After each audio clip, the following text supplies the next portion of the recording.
안녕하세요. 2학년 B반 정원재입니다.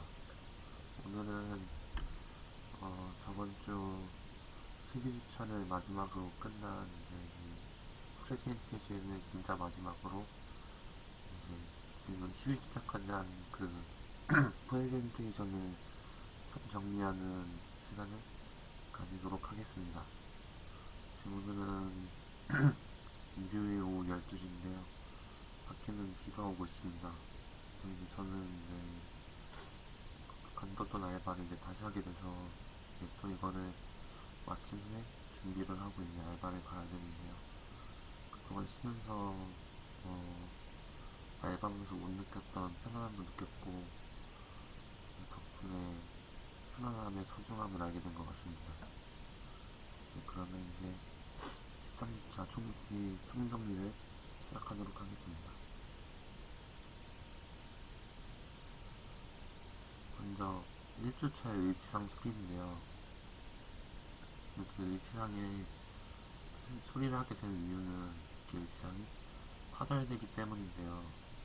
일단은 의치상이 이렇게 깨지는 이유 중에 가장 큰 원인은 시족을 퇴적으로 인해서 이렇게 의치상이 한쪽으로 휘어지게 되면서 능력이 이렇게 축적이 되면은 그 스트레스로 인해 의치상이 파절이 되는 경우가 가장 많습니다.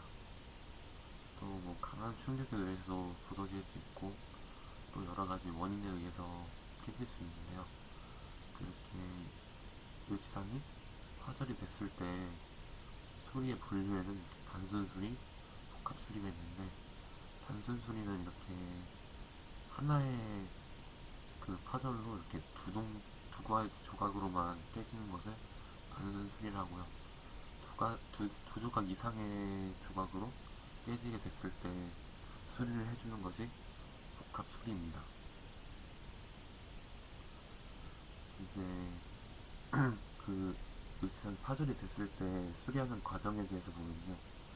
먼저 이렇게 의치상이 깨진 조각들이 있으면 이 조각들을 원래 의치상에 맞게 가장 유사하도록 그래야 유지가 변하지 않고 수리를 할 수 있기 때문에 조각을 제일 잘 맞게 조각을 합쳐놓은 다음에 그 후에 그런 스티키 왁스나 이런 막대기를 고정시켜서 이 의치상을 고정시켜줍니다. 그리고 이렇게 조직면 내부에 보면은 유지를 시켜주는 언더컷 부분이 있는데요. 후에 나중에 석고를 부어주기 때문에 분리가 용이하게 되기 위해서 이렇게 릴리프를 해준 모습이고요. 그 이제 고정된 것에 석고를 부어서 조직면을 떠내야 하는데요. 이렇게 떠낸 후에 이 이제 고정시켜준 막대기와 스티키 왁스를 모두 제거해준 후에 이 깨진 부위에 후에 새로 레진을 전입시켜줘서 결합을 시켜주는데 그 공간이 필요하기 때문에 이쪽에 어느 정도의 공간을 형성해주고 그리고 이 결합력을 높여주기 위해 여기 살짝 보이는데 이쪽에 이렇게 도브테 형식으로 모양을 형성해주게 됩니다. 그 후에 레진을 부어줘서 결합을 시켜주고 이때 저희 수업 시간에 열중합을 시켜줬는데 원래는 압력 하에서 중합을 시켜줘야 강도도 높고 그렇기 때문에 압력 하에서 해준다고 들었습니다. 그 후에 결합이 되면은 깔끔하게 후에 첨가해준 레진을 다듬어주면은 수리가 완성되게 됩니다.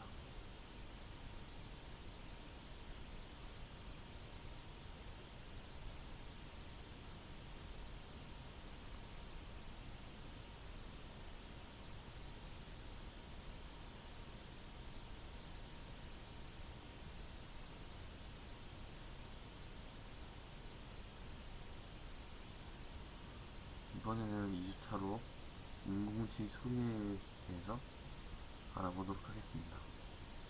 위치상에서 인공치가 탈락이나 파절되는 원인 등에는 크게 5개 정도가 있는데요.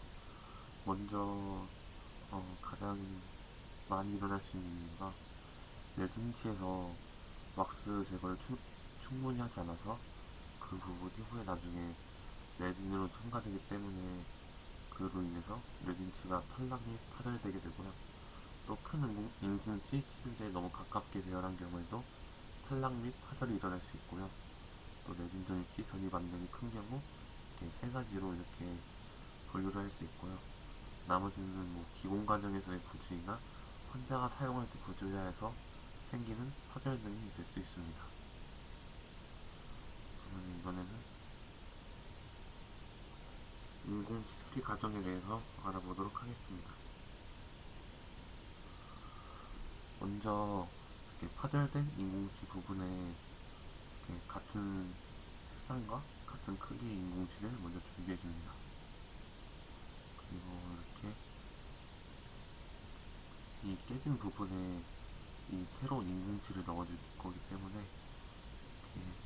원래 있던 인공치를 파내고 또 후에 이쪽에 레진을 전입시켜줘서 결합을 시켜주기 때문에 레진이 들어갈 공간까지 생각을 해서 공간을 형성해 주는 것이 중요합니다.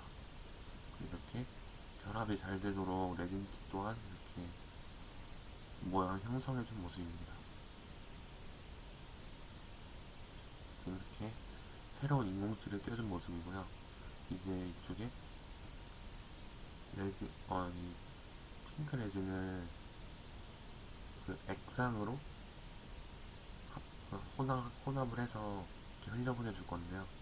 앞쪽에 저희가 형성을 할 때는 미리 퍼티를 떠는 다음에 그 모양에 맞게 이렇게 퍼티를 다시 장착시켜주고 그 후에 설면을 통해서 그 레진을 이렇게 채워준 후에 이렇게 열중합을 시켜줬던 것으로 기억합니다.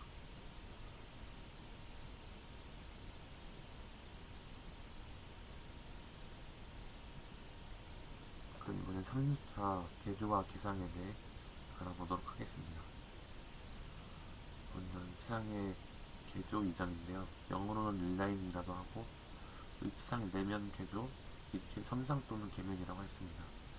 일단 개조는 기본적으로 이제 환자의 구강 내에 변화가 오게 되는데 그 빈 공간 등이나 공간의 변화 등을 이제 새롭게 맞춰주는 것을 개조라고 할 수 있습니다. 설명을 보면은 의치의 조직면이 의치의 지지 조직계보다 정확히 접합되도록 의치의 조직면을 새로운 의치장 재료로 재형성해 주는 것이라고 하였습니다. 이렇게 보면은 이 흰색의 부분들이 이 의치장을 이 조인트를 사용하면서 새롭게 생긴 빈 공간이라고 할 수 있는데요. 이렇게 되면은 유지력이 떨어져서 뭐 입을 벌린다던가 여러가지 구강의 움직임이 있을 때 쉽게 의치가 탈락될 수 있기 때문에 개조를 통해서 이 부분을 고쳐줘야 되는데요. 개조를 해주는 과정은 먼저 이제 환자의 변한 그 구강을 임상을 뜬 후에 석고로 모양을 이제 석고로 이제 모형을 떠준 다음에 이렇게 의상 내면에 뭐 레진 등을 이렇게 다시 채워줘서 그 환자의 구강을 새로 뜬 그 모양에 접합시키면은 이제 빈 공간이 빈 공간이 생긴 그 부분에는 레진이 채워지고 다른 부분이 이제 넘쳐 흐르게 되면서 빈 공간을 다시 채워주게 됩니다.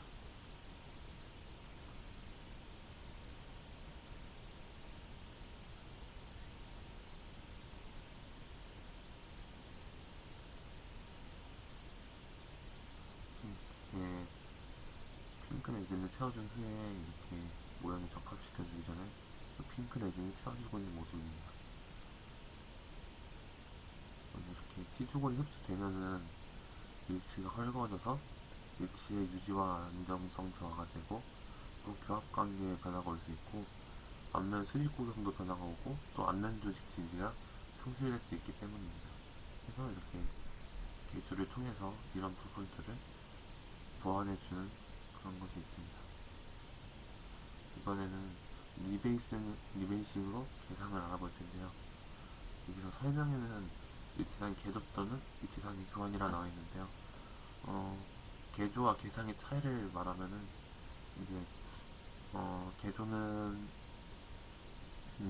일치상을 유지하면서 부족한 부분을 보완해주는 것이라면은 이제 개상은 아예 이제 일치상을 새로운 재료로 바꿔서 이렇게 하는 것이라 볼 수 있습니다.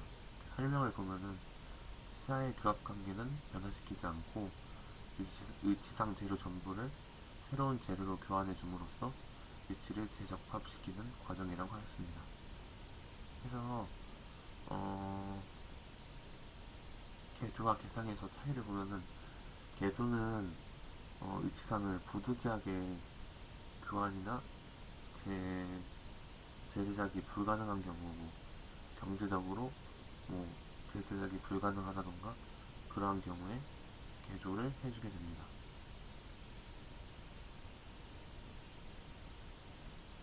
이번에는 금속상과 화이퍼 매치인데요.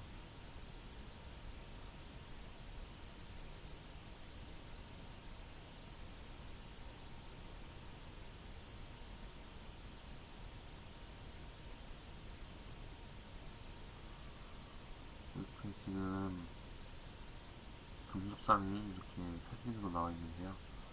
먼저 금속상의 장점과 단점에 대해서 알아보면은 어, 금속상이 레진상에 비해서 강도가 우수하고 열 전도성이 우수하고 또 변형의 방지가 잘 되며 또 일치상 파괴나 조직 변화를 줄일 수 있고 이물감 그 일치상의 두께가 얇기 때문에 이물감이나 발음 장애들을 줄일 수 있고요.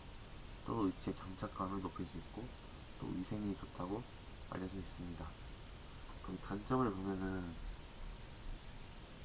이제 제작까지 복잡하고서 또 이제 또 재제작이 어렵다는 단점이 있습니다.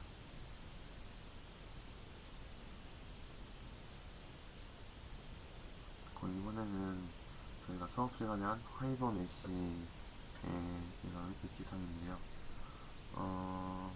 위치상이 아까도 말했듯이 피로 누적이 되거나 이제 강한 충격을 받게 되면은 위치상이 깨지는 그러한 경우가 있을 수 있습니다. 이렇게 위치상 내면에 파이버 메쉬라는 탄력성이 있는 이런 질긴 형태의 어, 이런 파이버 메쉬를 넣어주게 됨으로써 그러한 탄력성이 없음에 의해서 파절이 되거나 그러한 여러 가지 파절 등을 방지할 수 있습니다.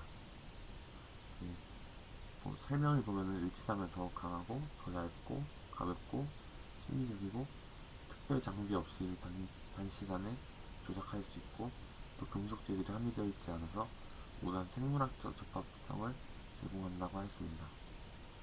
어, 이 화이버 메쉬를 실시간 했는데 그 제작 과정을 간단하게 뭐 설명드리자면은 일단은 저희가 이것을 콜드 큐링으로 했는데 먼저 모드를 이제 아가로 떠낸 후에 이제 인공질을 이제 우리 뭐다 분리해서 아가에 껴준 후에 이제 모형만 남기고 그 위에 이제 여러 가지 블록아웃을 해준 후에 그 후에 나중에 블록아웃 해준 이유는 그 화이오 메쉬를 깔아주고서는 그 아래로도 이제 레진이 들어가기 때문에 그 공간을 형성해 주는 것을 할 수 있고요. 이제 밀리프를 해주고 이제 그 화이오 메쉬를 해줄 때 진공의 그것으로 해주게 되는데 그 화이버 메쉬를 위에 얹어준 후에 같이 진공팩에 넣어준 후에 진공 상태로 해서 격합을 시켜준 후에 이제 광중압을 시켜주게 됩니다. 이제 광중압을 시켜준 후에 밀리프한 이제 왁스를 제거해주고 이제 다시 아가에 접합시켜준 후에 이제 레진을 이제 안에다 흘려보내게 되어서 이제 레진을 채워주고 나머지 이제 여러 가지 과정 등을 거치게 되면은 특별하게 추가된 과정 없이 이제 파이버 메쉬를 이렇게 만들 수 있습니다. 네, 이번에 선택 삭제인데요. 어, 선택 삭제에서 여러 가지 그런 설명들이 있었는데 이 사진 하나면은 모두 정리되는 것 같아서 이 사진만을 가져왔는데요.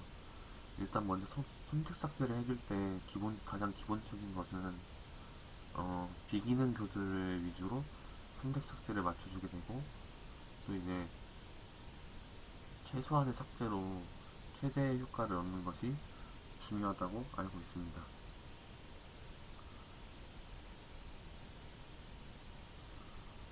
그럼 이제 예,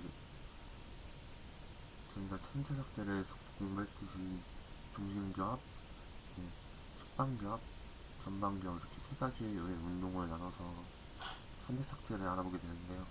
먼저 중심교합은 접촉 상태가 커스프 대 포사밖에 없고 이제 펜심교합이 높다 싶으면은 커스프를 삭제해주게 되고 펜심교합이 정상이거나 낮게 되면은 이제 그때는 포사를 삭제해주게 됩니다. 측방교합에서 작업축은 교도 대 교도인데요. 벌의 법칙에 따라서 상악은 협축교대 내사면, 하악은 설축교대 내사면인데 이게 벌의 법칙이라는 게 비기능 교도를 삭제해주게 된다는 그런 법칙입니다. 이제 균형 측에서는 커스프 대 커스프로 이제 하악의 협축교대 내사면을 삭제해주게 되고요. 전방교합일 때는 커스프 대 커스프인데, 아니, 네. 그런데 전치부에서는 상하게 설측의 네, 설측 절단면을 이제 삭제해주게 되고 하악에서는 신축 절단면을 삭제해주게 됩니다. 구치부에서는 상하의 협축교대 원심사면 하악에서는 설축교대 근심사면을 삭제해주게 됩니다. 또한 역시 비기능 교도를 삭제해준다는 벌의 법칙에 따라서 삭제를 해주게 됩니다. 네, 그럼 이제 6주차 어태치먼트로 들어갈 텐데요. 먼저 어태치먼트를 보게 되면은 왼쪽이 어태치먼트, 오른쪽이 이제 클래스프로 이용한 버프웨치인데요. 이렇게 한눈에 보기에도 어태치먼트를 사용했을 때 심리적으로 훨씬 좋다는 것을 볼 수 있습니다. 지금 어태치먼트 사진인데요. 이렇게 동그란 메일 부분과 이 움푹하게 들어간 히메일 부분이 접합이 되어서 장착이 되게 됩니다. 어태치먼트의 구성을 보게 되면은 먼저 이 메일 부분이 들어가는 피메일 부분과 이렇게 피메일 부분에 장착되는 메일 부분, 또 여기 플럼버, 그리고 여기 스프링, 그리고 진지바 스크류 등으로 어태치먼트가 구성되게 됩니다. 그럼 이제 어태치먼트 장점에 대해서 알아보면은 어태치먼트는 친밀성이 무조건 뛰어나고 또 유지력과 안정성이 있고요. 또 지대치에 가해지는 교환압이 교환면이나 인사이저 시트보다 또 측은 쪽에 위치하기 때문에 어,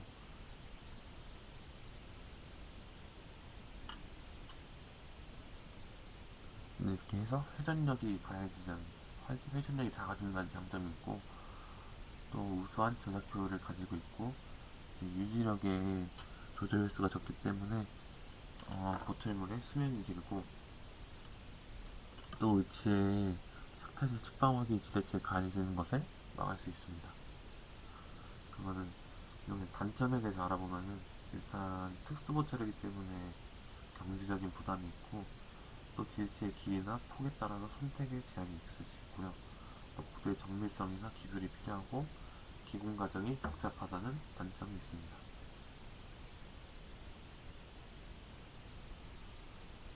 이번에는 6주차에서는 어태치먼트 알아봤다면 이제 7주차에서 어태치먼트를 이제 어떠한 분류 기준에 따라서 분류를 해보겠습니다.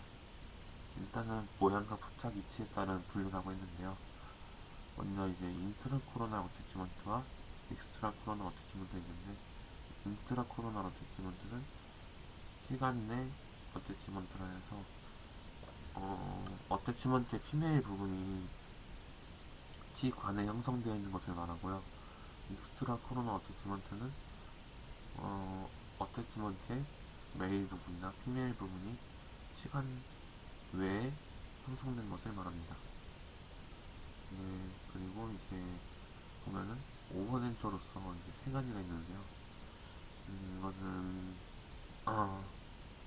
유지를 얻는 방법에 따라서 구별이 된 건데, 스턴 어태치먼트는 최근에 이제 메일과 피밀 부분이 형성되어서 측은으로부터 유지를 얻는 것이고요. 이제 마그네틱 어태치먼트도 측은으로부터 유지를 얻는데, 이제 메일 부분과 피밀 부분으로 유지를 얻었다면은 마그네틱 어태치먼트는 자석의 자석력과 이제 자성체 키퍼의 흡입력에 의해서 유지를 얻는 그런 형태고요. 바 어태치먼트는 지대치에 바를 형성해서 바에 결합시켜서 바로부터 이제 유지를 얻는 그런 어태치먼트입니다. 이렇게, 그리고 여섯 번째로 억실러리 어태치먼트 있는데, 이것은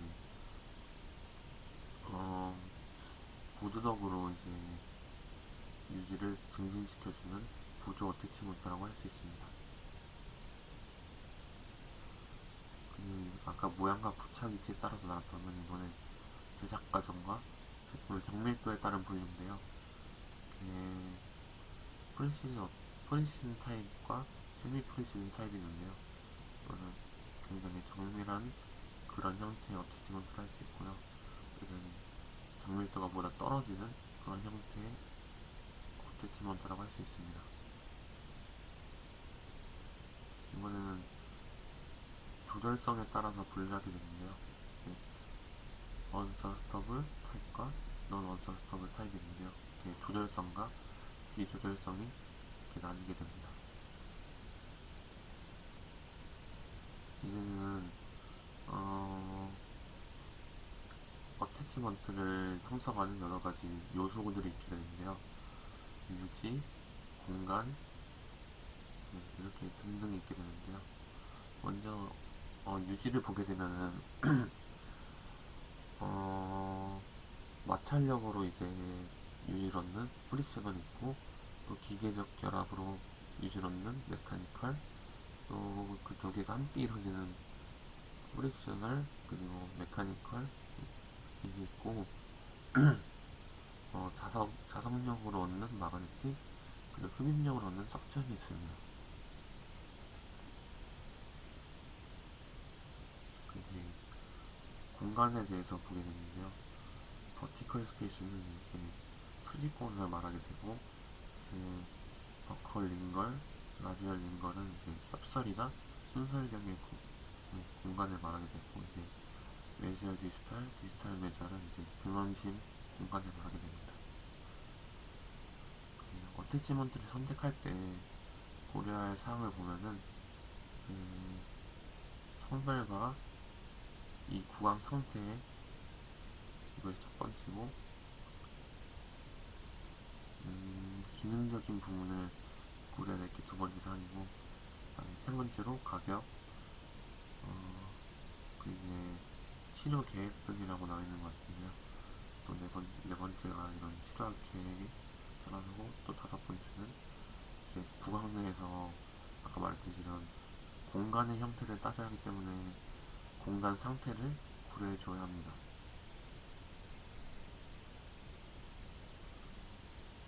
그럼 이번에는 오버덴트 알아보겠는데요. 일단 오버덴처는 시근으로부터 이제 유지를 얻는 그런 어태치먼트를 오버덴처라고 하게 되는데요. 오버덴처의 장점은 환자에게 심리적인 안정감을 줄 수 있고, 단전 치료물의 적은 흡수, 그리고 지지 능력 우수, 촉감 식별이 우수하고, 또 유치의 유지 및 안정성 증가, 흉기치에 비해 조절 기능이 우수하고, 또 심리성 우수, 임상 술식과 기분 과정이 우수하고, 또 당뇨병 환자 등이 유리하며 치근의 종류에 예방이 된다고 하였습니다. 그럼 이번엔 단점에 대해서 알아볼 텐데요. 오버덴트의 단점은 이제 스테 관리와 구강 위생이 중요하고, 경제적으로 부담이 되고, 또 수직 악한 거리에 대한 선택의 제약이 많으며 보철물 착탈 시에 치근에 미치는 영향이 있고, 또 마지막으로 치주와 치근에 영향을 줄 수 있다고 하였습니다. 이게 오버덴트의 분류인데요. 오버덴트는 아까 말했듯이 스턴 어태치먼트, 바 어태치먼트, 마그네틱 어태치먼트 이렇게 있는데요. 이 세 가지는 치근으로부터 유지를 얻는다는 건 똑같지만 이제 유지를 얻는 방법이 다르다고 할 수 있습니다. 오버덴트의 제작 시 고려할 사항에 대해 알아보겠습니다. 먼저 딜리지 선택에 따라서 고려가 되고요. 수직 악강거리, 악궁에 따른 선택, 또 삽입로, 유지, 완화평과 비완화평에 따라서 제작 시 고려할 사항들입니다. 지금은 이제 오버덴트 중에 스턴 어태치먼트를 보고 계신데요. 지금 일단은 메일 부분과 피닐 부분을 이렇게 나눠서 이것이 치근에 부착되어서 유지를 얻게 되는데요. 지금은 무엇을 보여주고 있냐면 지금 두 개의 차이점은 하나는 중간에 불량대에 걸리는 것이 있어서 유지를 잘 얻을 수 있고, 하나는 그냥 이제 일자의 평면으로 꽂아주기만 한 형태라서 유지가 떨어질 수 있다는 그러한 사진을 보고 계십니다. 여기 보시면 이렇게 최근에 이제 메일 부분을 접합시켜주기 위해서 형성을 해준 모듈이고, 그 위에 이제 이렇게 메일 부분을 접합시켜준 모습입니다. 스턴 어태치먼트에도 여러 가지가 있을 수 있는데요. 치근 내 어태치먼트나 치근 외 어태치먼트 등 여러 가지 있을 수 있고, 또 여러 가지 리질리언트 타입의 조절성 어태치먼트가 리지드 타입의 비주얼성이 있을 수 있고,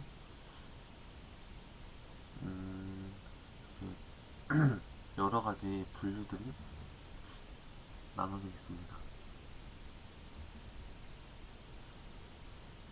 이번에는 스타트 어태치먼트에 의해서 바 어태치먼트에 대해서 알아볼 텐데요. 일단 바 어태치먼트의 장점에는 제스티의 치주 건강도가 좋지 않은 경우에 이용이 가능하고, 환자가 물질이 쉽게 닿을 수 있으며, 또 조작 시 안정감과 심리적 욕구가 충족될 수 있고, 또 임플란트에도 이용이 가능하며 측방압 감소 및 염압을 반대측으로 분산이 가능하고, 부목 효과 및 안정감, 또 자연 치아의 수명이 연장되며, 또 심하게 흡수된 부분 무치하게 이용이 가능하다고 합니다.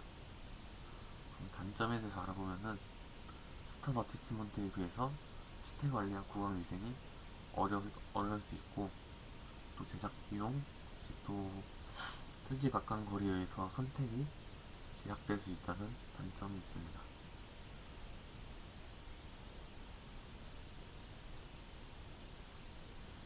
바 어태치먼트를 형성해줄 때에는 중요한 점이 있는데, 바 어태치먼트를 형성해줄 때는 이렇게 꺾이는 부분 없이 이렇게 일자로 형성해주게 돼야 되는데요. 만약에 이 상태에서 이쪽에 치아가 하나 더 있게 되면은 이것을 이렇게 일자로 한 번에 연결할 수는 없기 때문에 이 바를 일자로 가다가 전체에서 한번 꺾어주고 이렇게 그 후에 나중에 이렇게 이어주게 됩니다. 그러면은 바 어태치먼트를 사용할 수 있는 적응층에 대해서 알아볼 텐데요. 바 어태치먼트에는 심하게 흡수된 부분 물체에게 이용이 가능하고 또 파샬 덴처, 오버 덴처, 임플란트에 이제 도입이 가능하다는 이러한 적응증들이 있습니다.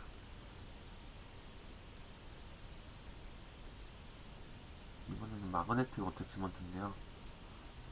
이제 마그네틱 어태치먼트는 자석과 자석 간의 그러한 흡입력이 아니라 한쪽은 자석, 한쪽은 자성체를 이용해서 자석이 자성체를 끌어당기는 흡입력에 의해서 유지를 얻게 됩니다. 자석 어태치먼트는 자석의 힘을 이용해 단찰성 물체를 지대치로 연결해 유지나 안전성을 수도하는 유지장치 하나라고 했습니다. 자석 어태치먼트는 자기적인 힘으로 보철물을 유지하는 장치라고 했고요.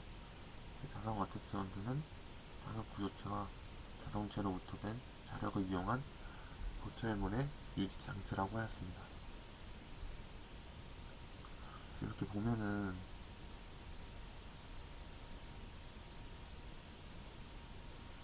여러 가지 키퍼의 종류에 대해서 보고 있는데요.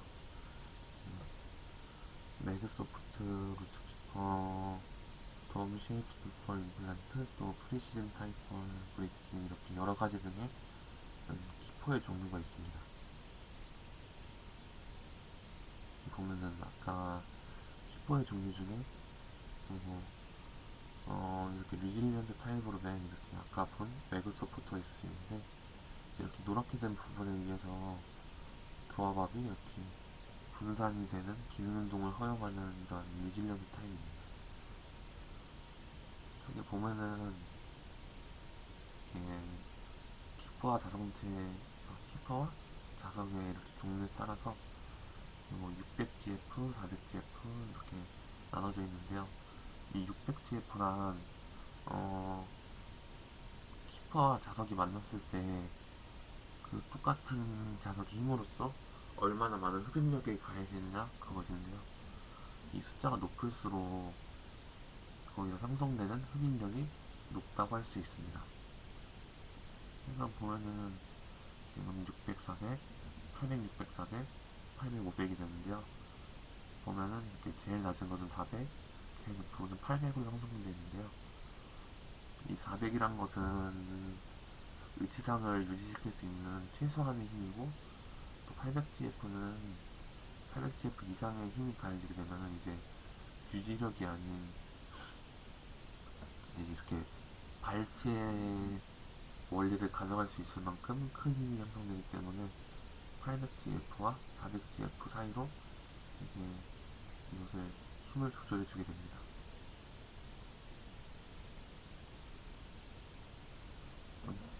그러면은 임상에서 왜 자동 어택트먼트가 사용되지 않았냐? 이런 이유 등을 볼 수 있는데요. 먼저 그동안의 임상에서 쓰이던 이런 자동 어택트먼트는 크기가 매우 컸고 또 그런 부식이 일어날 수 있는 부식성이 있었고 또 자석 구조체가 탈락할 수 있다는 그러한 단점이 있었는데요. 일단 이제 세대를 거듭하게 되면서 크기가 매우 작아졌고 또 부식성 등도 스테인리스로 이제 둘러싸주게 되면서 이제 그런 부식성들을 방지할 수 있고 또 이제 세대가 결합되면서 구조체 탈락을 이제 방지하기 위한 날개등이 형성되면서 이제 마그네틱 어태치먼트가 두루두루 사용될 수 있는 발판이 마련됐다고 할 수 있습니다. 마그네틱 어태치먼트의 변형 과정인데요. 1세대를 보기만 하더라도 굉장히 크기가 컸고 2세대에서 크기가 매우 작아졌으며 3세대에서는 이렇게 다소 구조체 탈락을 방지하기 위해서 날개들이 형성되어서 이제 그것을 방지해주는 모습이라고 할 수 있습니다. 마지막 12주차 이제 분할 어태치먼트로 시그멘트 브릿지워크를 보겠습니다. 먼저 분할 어태치먼트의 기능에는 먼저 기계적인 유지력이 우수하고 또 평행하지 않은 지대치 이용이 가능하며 과다한 지대치 삭제가 불필요하고 가처성으로 제작이 가능하며 또 구강 위생이 우수하고 시멘트 접착이나 분리할 수 있도록 분할로 제작이 가능하며 또 미래의 지대치를 살릴 수 있습니다. 분할 어태치먼트의 장점에 대해 알아보도록 하겠습니다. 분할 어태치먼트의 장점은 고정성 QH를 분할하여 제작이 가능하고 또 비팽행 지대치단에 적용이 가능하고 고정식 가처성 QH로 제작이 가능하며 또 장기간 사용 후에 다른 부철물로 전환이 가능하다는 장점이 있습니다. 그런데 분할 어태치먼트를 제작할 때 고려해야 할 사항들이 있는데요. 먼저 첫 번째로 플라스타 슬라이드나 튜브록 등은 분열식 스위치나 곡 스위치 보드 유지 장치에만 사용한다고 되어 있습니다. 또 두 번째로 플라스타 슬라이드나 튜브록은 규격이 작은 것은 전치부에 또 큰 것은 구치부에 이용하게 되어 있습니다. 또 천연의 플라스타 슬라이드는 구치부에만 이용하게 되어 있고요.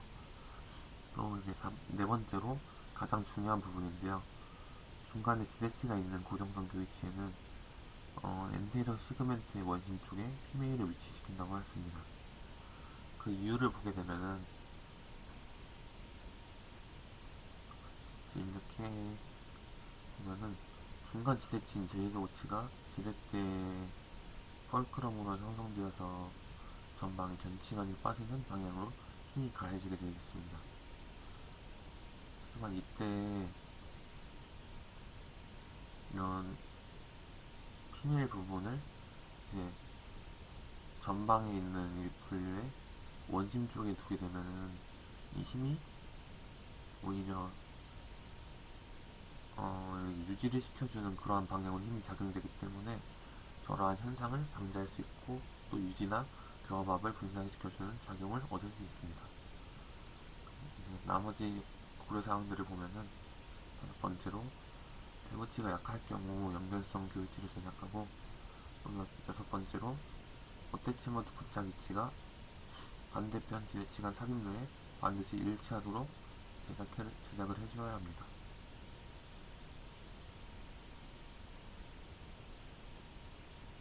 네, 그럼 이렇게 간단, 네, 그 주마다 뭐 깊게 파고들기보다는 지금 오늘 이 13주차에서는 각 주마다 제가 선행학습을 하면서 중요하다고 느꼈던 것을 위주로 이제 간단하게 정리를 해봤는데요.